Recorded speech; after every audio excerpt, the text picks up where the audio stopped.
Iverina kely isika eo anatin'ny fankalazana ny fetiny Noely sy fetiny faran'ny taona izay efa manakaiky tokoa amin'izao fotoana izao.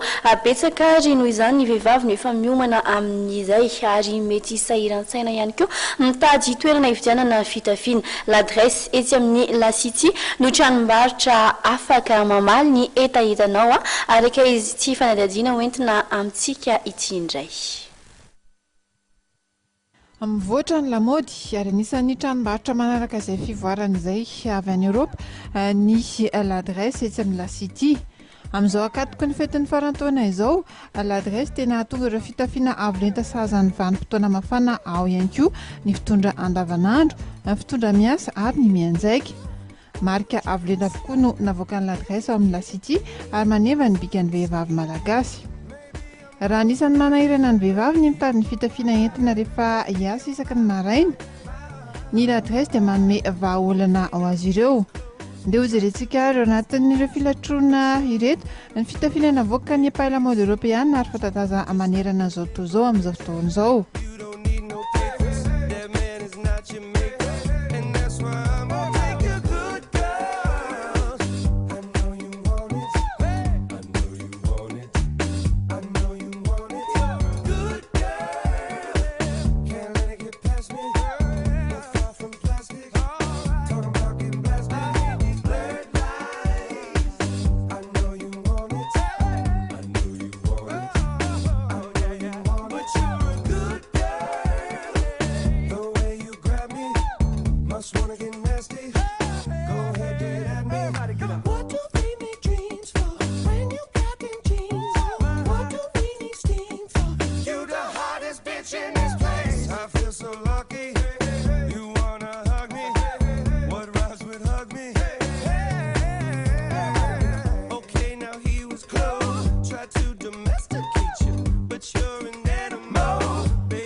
Feno eritaona nisy any tranombarotra l'adresse etsy amin'ny La City izay mivarotra ireo fitafiana ambony kalitao ireo.